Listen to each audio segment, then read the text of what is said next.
ನಮಸ್ಕಾರ. Dive deep with Badakila Pradeep ಕಾರ್ಯಕ್ರಮದ ಆಯುರ್ವೇದದ ವಿಶೇಷ ಸರಣಿಯ ಈ ಸಂಚಿಕೆಗೆ ನಿಮ್ಮೆಲ್ಲರಿಗೂ ಕೂಡ ಸ್ವಾಗತ.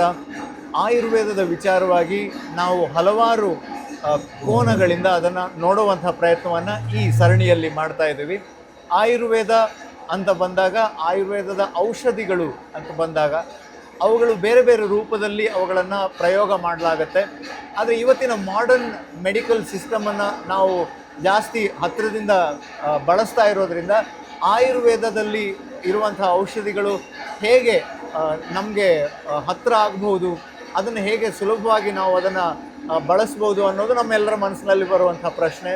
ಸೊ ಈ ಪ್ರಶ್ನೆಗಳೆಲ್ಲ ನನ್ನ ತಲೆಯಲ್ಲಿ ತುಂಬಿಕೊಂಡಿದೆ. ಯಾಕಂದರೆ ನನ್ನ ಜೊತೆ ಡಾಕ್ಟರ್ ಕಾರ್ತಿಕ್ ಪಂಡಿತ್ ಅವರು ಇದ್ದಾರೆ. ಅವರು SN ಪಂಡಿತ್ ಆಯುರ್ವೇದ ಅನ್ನುವಂಥ ಸಂಸ್ಥೆಯನ್ನು, ಆಯುರ್ವೇದದ ಮೆಡಿಕಲ್ ಪ್ರಾಡಕ್ಟ್ಗಳನ್ನು ಅವರು ಕಳೆದ 4 ಜನರೇಷನ್ನಿಂದ ಅವರು ತಯಾರಿಸ್ತಾ ಬಂದಿದ್ದಾರೆ. SN ಪಂಡಿತ್ ಅನ್ನುವಂಥ ಸಂಸ್ಥೆ, ನಾವು ಆಯುರ್ವೇದದ ಔಷಧಿಗಳನ್ನು ಬಳಸಿದ್ವಿ ಅಂತಂದರೆ ನಮಗೆಲ್ಲರಿಗೂ ಕೂಡ ಅದು ಚಿರಪರಿಚಿತವಾಗಿರುವಂಥ ಸಂಸ್ಥೆ. ಸೊ ಅವ್ರನ್ನ ನಮ್ಮ ಕಾರ್ಯಕ್ರಮಕ್ಕೆ ಸ್ವಾಗತ ಮಾಡೋಣ. ಅವ್ರ ಹತ್ರ ನನ್ನ ಮನಸ್ಸಿನಲ್ಲಿರೋ ಪ್ರಶ್ನೆಗಳನ್ನು ಕೇಳೋ ಮೂಲಕ ನಿಮಗೂ ಕೂಡ ಅದರಿಂದ ಉತ್ತರಗಳನ್ನು ನಾನು ಪಡೆಯೋ ಪ್ರಯತ್ನ ಮಾಡ್ತೀನಿ. ನಮಸ್ಕಾರ, ಕಾರ್ಯಕ್ರಮಕ್ಕೆ ನಮಸ್ತೆ ಪ್ರದೀಪ್, ಹೇಗಿದ್ದೀರಾ? ಹುಷಾರಾಗಿದ್ದೀನಿ, ಆರೋಗ್ಯ ಸ್ವಾಸ್ಥ್ಯನಾಗಿದ್ದೀರಾ?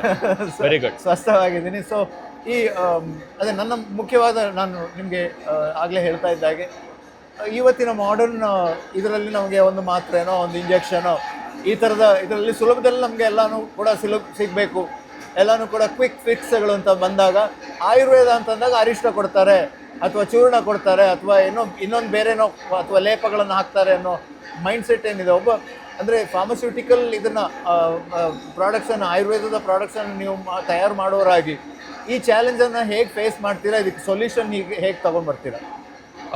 First and the foremost thing, ಆಯುರ್ವೇದದಲ್ಲಿ whole principle of Ayurveda is we are not a reductionist science, we are a totalitarian science. ಅಂದರೆ ಯಾವುದೋ ಒಂದು ದ್ರವ್ಯದಲ್ಲಿ ಒಂದು ಕೆಮಿಕಲ್ ಕಾಂಪೊನೆಂಟನ್ನು ಎಕ್ಸ್ಟ್ರಾಕ್ಟ್ ಮಾಡಿಬಿಟ್ಟು ಇದರದ್ದು ಅಂತ ನಾವು ಹೇಳಲಿಕ್ಕೆ ಬರಲ್ಲ. ಅಲೋಪತಿಕಲ್ ಏನಾಗಿದೆ, we are working on one particular chemical component. ಈಗ ಫಾರ್ ಎಕ್ಸಾಂಪಲ್ ನಾವು ಒಂದು ಅಶ್ವಗಂಧದ ಬಗ್ಗೆ ಮಾತಾಡ್ತೀವಿ ಅಂತ ಇಟ್ಕೊಳ್ಳಿ. ಈಗ ಅಶ್ವಗಂಧ ಎಲ್ಲರಿಗೂ ಜನ ಚಿರಪರಿಚಿತ. ಮೊನ್ನೆ ನಮ್ಮ ಪ್ರಧಾನ ಮಂತ್ರಿಗಳು ₹5 ಒಂದು ಸ್ಟ್ಯಾಂಪ್ ಕೂಡ ಅಶ್ವಗಂಧದ ಬಗ್ಗೆ ಮೊನ್ನೆ ರಿಲೀಸ್ ಮಾಡೋರು, ಒಂದು 1 ವೀಕ್ ಬ್ಯಾಕ್. ಸೊ ಇದೊಂದು ಮಾಡ್ಬೇಕಾದ್ರೆ ಅಶ್ವಗಂಧದಲ್ಲಿ ವೈಥನಾಯ್ಡ್ಸ್ ಅಂತ ಇರುತ್ತೆ, ಸುಮಾರಷ್ಟು ಕೆಮಿಕಲ್ ಕಾಂಪೊನೆಂಟ್ಸ್ ಇರುತ್ತೆ. ಅದೇ ಕರ್ಕ್ಯೂಮಿನ್ ಅಂತ ಹೇಳ್ಕೊಂಡು, ಕರ್ಕ್ಯೂಮಿನ್ ಇರೋದು ಅರ್ಶನದಲ್ಲಿ ಬರುತ್ತೆ. ಹೌದು.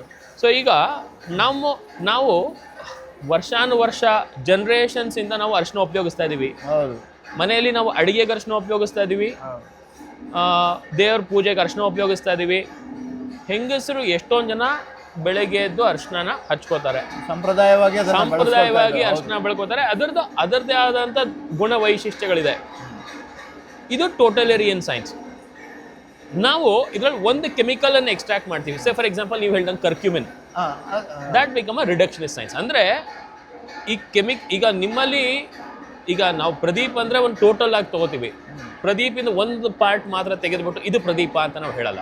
ನಾನು ಅದನ್ನು ಎಲ್ಲರಿಗೂ ಕೂಡ ತಮಾಷೆ ಮಾಡ್ತಾ ಇರ್ತೀನಿ. ನಾನು ಬೇರೆ ಬೇರೆ ಫೀಲ್ಡ್ನಲ್ಲಿ, ಅಂದರೆ ಮೀಡಿಯಾದಲ್ಲೇ ಬೇರೆ ಬೇರೆ ಕೆಲಸ ಮಾಡಿದ್ರು ಜನ ನನ್ನ ಬರೀ ವಾಯ್ಸ್ ಓವರ್ಗೆ ಮಾತ್ರ ಗುರುತಿಸ್ತಾರೆ ಅಂತ ಹೇಳ್ಕೊಂಡು.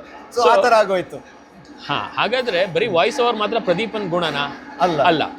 ಸೊ ಒಂದು ಅರಿಶಿನದಲ್ಲಿ ಕರ್ಕ್ಯೂಮಿನ್ ಮೇನ್ ಗುಣ ಆಗತ್ತೆ, ಬಟ್ ಅದ್ರ ಜೊತೆಗೆ ಅದರದೇ ಆದಂತ ಸಾಕಷ್ಟು ಹಲವಾರು ಕೆಮಿಕಲ್ಸ್ ಇರುತ್ತೆ. ಬರೀ ಕರ್ಕ್ಯೂಮಿನ್ನೇ ಅರಿಶಿನ ಅಲ್ಲ, curcumin is not equal to ಅರಿಶಿನ. ಓಕೆ. ಆಮೇಲೆ ನಾವು ಆಯುರ್ವೇದ ಅಂತ ನಾವು ಬಂದಾಗ ಫಸ್ಟ್ ಹೇಳೋದೇನು, ಆಯುರ್ವೇದ ಅಂದರೆ ಸೇಫ್, ಸೈಡ್ ಎಫೆಕ್ಟ್ಸ್ ಇಲ್ಲ. ಈ ಸೈಡ್ ಎಫೆಕ್ಟ್ಸ್ ಏನಿಲ್ಲ ಅಂತ ಬರಬೇಕಾದ್ರೆ one of the main reason ಅಂದರೆ we are not taking one particular chemical component and we are using a whole science. ಇದಕ್ಕೆ ನಮಗೆ ಸೇಫ್ಟಿ ಡೇಟಾ ಇದೆ. ಅಂದರೆ ಫಾರ್ ಎಕ್ಸಾಂಪಲ್ ಅರಿಶಿನಕ್ಕೆ 5,000 ವರ್ಷದ ಉಪಯೋಗಿಸಿರೋದು, 3,000 ವರ್ಷದ ಇತಿಹಾಸ ಇದೆ. ಓಕೆ. ಸೊ ಈಗ ಅಶ್ವಗಂಧಕ್ಕಾದ್ರೆ 2,000 ವರ್ಷದ ಡೇಟಾ ಸಿಗುತ್ತೆ. ಅಶ್ವಗಂಧದಲ್ಲಿ ಯಾವ ಥರ ಹಾಕುದು. ಈಗ ನಾವು ಅದ್ರಲ್ಲಿ ಒಂದು ಪರ್ಟಿಕ್ಯುಲರ್ ಕೆಮಿಕಲ್ ತೆಗೆದು ಮಾಡಿದಾಗ do we have that safety data? No.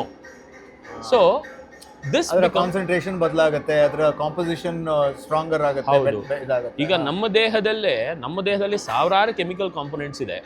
ಒಂದು ತದ್ವಿರೋಧ ಇನ್ನೊಂದು ಇರ್ಬೋದು, but what we are seeing is a sum total of thing. So Ayurveda is a totalitarian science.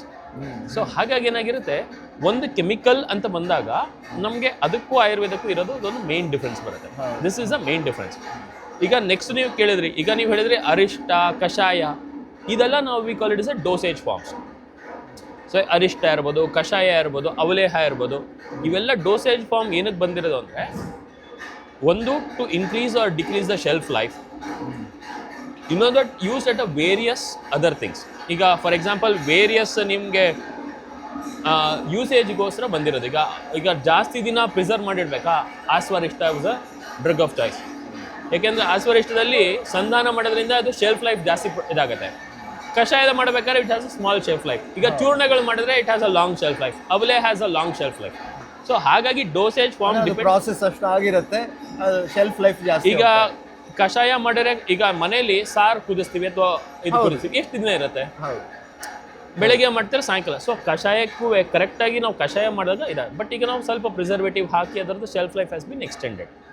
So ಆಸ್ವರಿಷ್ಟ ಅಂದರೆ ನ್ಯಾಚುರಲಾಗಿ ಫರ್ಮೆಂಟ್ ಆಗಿರುತ್ತೆ. ಫರ್ಮೆಂಟ್ ಆದಾಗ ಏನಾಗುತ್ತೆ, ಈಗ ಎನಿ ಆಫ್ ದಿ ಆಲ್ಕೋಹಾಲ್ ಬೇಸಲ್ಲಿ ಫರ್ಮೆಂಟ್ ಆದಷ್ಟು ಅದೇನು ಕೆಡಲ್ಲ. ಸೊ ಹಾಗಾಗಿ ಡಿಫ್ರೆಂಟ್ ಡೋಸೇಜ್ ಫಾರ್ಮ್ಸ್ ಇದೆ. ಬಟ್ ಈಗ ಟು ಅಡ್ರೆಸ್ ದಿ ಮಾಡ್ರನ್ ಅಂದರೆ ಈಗ ನಮ್ಮ ರಿಕ್ವೈರ್ಮೆಂಟ್ಗೆ ಸುಮಾರಷ್ಟು ಡೋಸೇಜ್ ಫಾರ್ಮ್ಸ್ ಚೇಂಜ್ ಆಗಿದೆ. ಈಗ ಫಾರ್ ಎಕ್ಸಾಂಪಲ್ ಕಷಾಯಗಳನ್ನೇ ಘನವಟಿ ಮಾಡ್ತಾ ಇದ್ದೀವಿ. ಅದನ್ನು ಬೇರೆ ಈಗ ಅಲೋಪತಿಕ್ ಮಾಡರ್ನ್ ಫಾರ್ಮಸ್ಯೂಟಿಕಲ್ಸ್ ಅರಂಗೆ ಅದಕ್ಕೆ ಡೋಸೇಜ್ ಫಾರ್ಮ್ಸ್, ಕ್ಯಾಪ್ಸೂಲ್ ಫಾರ್ಮ್ಸ್ ಬಂದಿದೆ, ಸಾಫ್ಟ್ ಜಿಲಾಟಿನ್ ಕ್ಯಾಪ್ಸೂಲ್ಸ್ ಬಂದಿದೆ. ಆಮೇಲೆ ಈಗ ಫಾರ್ ಎಕ್ಸಾಂಪಲ್ ಎಕ್ಸ್ಟರ್ನಲ್ ಅಪ್ಲಿಕೇಶನ್ಗೆ ಮೊದಲು ನಮ್ಮಲ್ಲಿ ಬರೀ ಎಣ್ಣೆ ಒಂದು ಬರ್ತಿತ್ತು. ಈಗ ಎಣ್ಣೆದೇ ಬೇರೆ ಬೇರೆ ಫಾರ್ಮ್, ಈಗ ಏರೋಸಾಲ್ಸ್ ಬಂದಿದೆ, ಎಣ್ಣೆನೇ is been mixed in to the nano ಫಾರ್ಮ್ಸಲ್ಲಿ ಬರ್ತಿದೆ. ಸೊ ಹಾಗಾಗಿ ಈವನ್ ಆಯುರ್ವೇದಿಕ್ ನಮ್ದು ಏನೊಂದು ಮೂಲಭೂತವಾದ ಆಧಾರವಾಗಿ ಬೇಸಿಕ್ ಇತ್ತು, on this basis we are developing so many advance pharmaceutical dosage forms. ಅದರಿಂದ ಔಟ್ಪುಟ್ಗೆ ಯಾವ ರೀತಿಯ ಪರಿಣಾಮ ಬೀರುತ್ತೆ, ಅದೇ ಇಫೆಕ್ಟ್ ಸಿಗುತ್ತೆ ಅಂತ ಹೇಳ್ತೀರಾ? ಅಂದರೆ ಕ್ಲಾಸಿಕಲಿ ಪ್ರೂವನ್ ಅಂತ ಹೇಳಿದ್ರಿ ನೀವು, ಕೆಲವೊಂದೆಲ್ಲ 2000-5000 ವರ್ಷದ ಇದು ಅಂತ ಹೇಳಿದ್ರಿ. ಸೊ ಈ ಥರ ಮಾಡಿದಾಗ ಅದರ ಫಾರ್ಮನ್ನು ಬದಲು ಮಾಡಿದಾಗ ಆ ಇಫೆಕ್ಟಲ್ಲಿ ಅಥವಾ ಇಂಪ್ಯಾಕ್ಟಲ್ಲಿ ಏನಾದ್ರು ವ್ಯತ್ಯಾಸ ಆಗುತ್ತಾ? ಬೆಟರಾ ವರ್ಸ? ಈಗ ಬೆಟರ ವರ್ಸ ಅನ್ನೋದಕ್ಕೆ ವಿ ಆಲ್ವೇಸ್, ಈಗ ಈವನ್ ಆಯುಷ್ ಡಿಪಾರ್ಟ್ಮೆಂಟಲ್ಲಿ ಕೂಡ whenever we are claiming a new study, ಅಂದರೆ ಫಾರ್ ಎಕ್ಸಾಂಪಲ್ ನ್ಯೂ ಕ್ಲೇಮ್ಸ್ ಇದ್ದಾಗ we have to show it clinically ಮಾಡಬೇಕು. ಆ ಥರದ ರಿಸರ್ಚ್ ಆಗಿರುತ್ತೆ. ಈಗ ವೆನ್ ಎವರ್ ದ ಲೈಸೆನ್ಸಿಂಗ್ ಅಥವಾ ಈಗ ನಾವು ನ್ಯೂ ಪ್ರಾಡಕ್ಟ್ ಅಥವಾ ನ್ಯೂ ಕ್ಲೇಮ್ ಅಂತಿದ್ದಾಗ ಅದನ್ನು we have to validate with a backup with clinical study.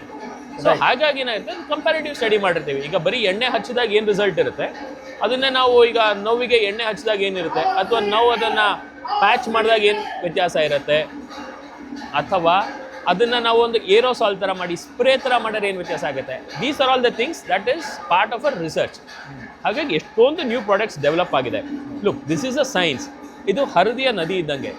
So every day it evolves to a better and better.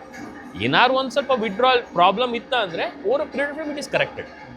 ಅಷ್ಟು ರಿಜಿಡ್ ಆಗಿ ಉಳಿದಿಲ್ಲ ಅಂತ ಹೇಳ್ತಿದ್ದೀರಾ? And it's expanding its horizon. Ayurveda was never rigid. Right, Ayurveda was not rigid. So ಆಯುರ್ವೇದದ ಮೂಲಭೂತ ಹೇಳ್ಬೇಕಾದ್ರೆ it's a ತಂತ್ರ ಅಂತಾರೆ.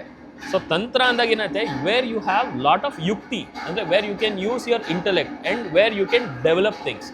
ಅದು ಆಯುರ್ವೇದದಲ್ಲೇ ಪ್ರಮಾಣ ರೂಪದಲ್ಲಿ ಹೇಳಿ ಅದನ್ನು ನಮಗೆ ಅದು ಸ್ಕೋಪ್ ಕೊಟ್ಟಿದ್ದಾರೆ. ಸೊ ಹಾಗಾಗಿ ಈಗ ಅದನ್ನು ಮಾಡೋದ್ರಲ್ಲಿ ತಪ್ಪೇನಿಲ್ಲ. So lot of new inventions ಬರ್ತಿದೆ. ಈಗ ದ ನೆಕ್ಸ್ಟ್ ಕಮಿಂಗ್ ಇದರಲ್ಲಿ ಈಗ ನ್ಯಾನೋ ಎಕ್ಸಾಂಪಲ್ ಇದೆ. ನ್ಯಾನೋ ಆಯುರ್ವೇದದಲ್ಲಿ ಭಸ್ಮ ರೂಪದಲ್ಲಿ ಹೇಳಿದ್ದಾರೆ, but we want to do it in a different way ಅಂದಾಗ ನಾವು ದ ಪಾಸಿಬಿಲಿಟೀಸ್ ಬರ್ತಾ ಇದೆ. ಆಯುರ್ವೇದ ಸುಮ್ಮನೆ ತಮಾಷೆ ಕೇಳ್ತಾ ಇದ್ದೀನಿ, ಇಂಜೆಕ್ಷನ್ಗಳು ಆ ಥರದ್ದೆಲ್ಲ ಬರ್ಬೋದು ಅಂತ ಅನ್ಸುತ್ತಾ? ಯಾಕಂದರೆ ಅದೇ ಒಂದು ಮೈಂಡ್ ಸೆಟ್, ಏನೋ ಒಂದು ರಿಸಲ್ಟ್ ಬರಬೇಕು ಅಂದರೆ ಇಮಿಡಿಯೇಟ್ ಇಫೆಕ್ಟ್ ಬರುತ್ತೆ, ನೇರವಾಗಿ ವೇನ್ಸಿಗೆ ಕೊಡುವಂಥದ್ದು.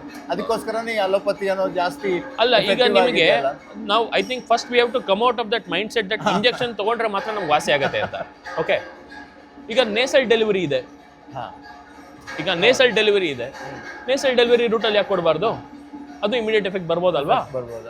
ಸೊ ಈ ಥರ ಇನೋವೇಷನ್ ನಡೀಬೇಕು. ಈಗ I will give you another example. Paediatric ಕೇಸಲ್ಲಿ